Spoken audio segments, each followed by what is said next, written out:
Chance's Folly by Zilmach Golge. Published sometime in the Second Era, prior to the Interregnum. Originated in the province of Morrowind. Entered into the Synod Library on the 14th of Sun's Height, 4th Era, 452.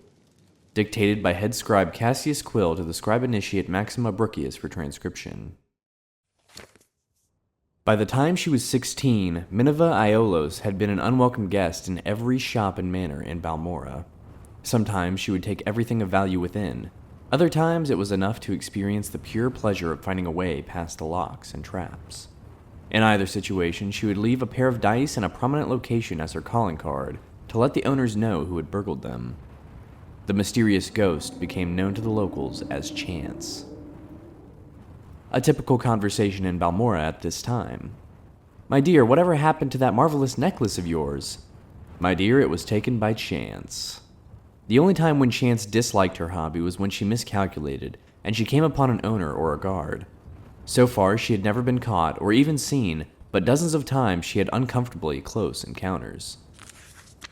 There came a day when she felt it was time to expand her reach. She considered going to Vivec or Nissus, but one night at the Eight Plates, she heard a tale of the Heron ancestral tomb, an ancient tomb filled with traps and possessing hundreds of years of the Heron family treasures. The idea of breaking the spell of the Heron tomb and gaining the fortune within appealed to Chance, but facing the Guardians was outside of her experience.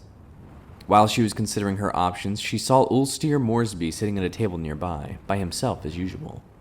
He was a huge brute of a Breton who had a reputation as a gentle eccentric, a great warrior who had gone mad and paid more attention to the voices in his head than to the world around him. If she must have a partner in this enterprise, Chance decided, this man would be perfect. He would not demand or understand the concept of getting an equal share of the booty. If worse came to worse, he would not be missed if the inhabitants of the Heron tomb were too much for him, or if Chance found his company tiresome and elected to leave him behind. "Ulster, I don't think we've ever met, but my name is Minerva," she said, approaching the table. "I'm fancying a trip to the Heron ancestral tomb. If you think you could handle the monsters, I could take care of unlocking doors and popping traps. What do you think?" The Breton took a moment to reply, as if considering the counsel of the voices in his head. Finally, he nodded his head in the affirmative, mumbling, yes, proper rock, hot steel, chitin, walls beyond doors, 53, 2 months and back." "Splendid," said Chance, not the least put off by his rambling. "We'll leave early tomorrow." When Chance met Ulster the next morning, he was wearing chitin armor and had armed himself with an unusual blade that glowed faintly of enchantment. As they began their trek, she tried to engage him in conversation, but his responses were so nonsensical that she quickly abandoned the attempts. A sudden rainstorm swelled over the plain, dousing them, but as she was wearing no armor and Ulster was wearing slick chitin, their progress was not impeded. Into the dark recesses of the Heron tomb they delved. Her instincts had been correct. They made very good partners. She recognized the ancient snapwire traps, deadfalls, and brittlebacks before they were triggered, and cracked all manners of lock.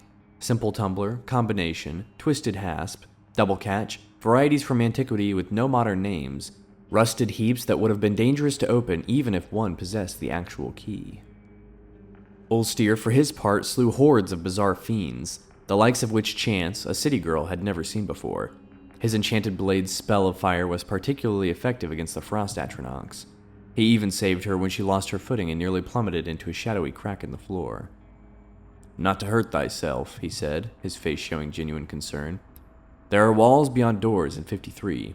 Drain ring, 2 months and back, proper rock. Come, Mother Chance." Chance had not been listening to much of Ulster's babbling, but when he said Chance, she was startled.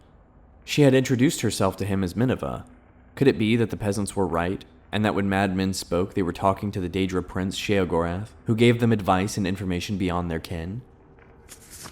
Or was it rather, more sensibly, that Ulster was merely repeating what he had heard tell of in Balmora, where in recent years Chance had become synonymous with lockpicking? As the two continued on, Chance thought of Ulster's mumblings. He had said chitin when they met, as if it had just occurred to him, and the chitin armor that he wore had proven useful. Likewise, hot steel. What could walls beyond doors mean? Or 2 months and back? What numbered 53?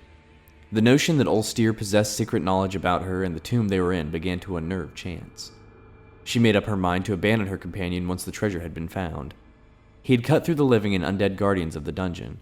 If she merely left by the path they had entered, she would be safe without a defender. One phrase, he said, made perfect sense to her: drain ring.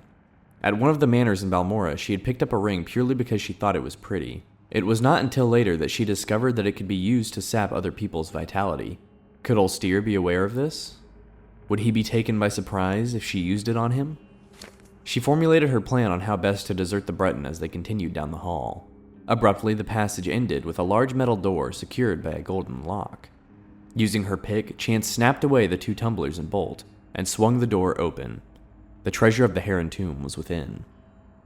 Chance quietly slipped her glove off her hand, exposing the ring as she stepped into the room.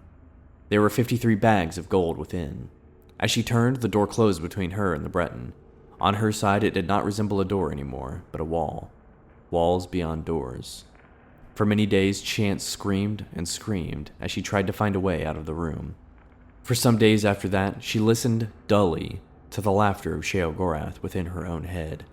2 months later, when Ulster returned, she was dead. He used a rock to prop open the door and remove the gold.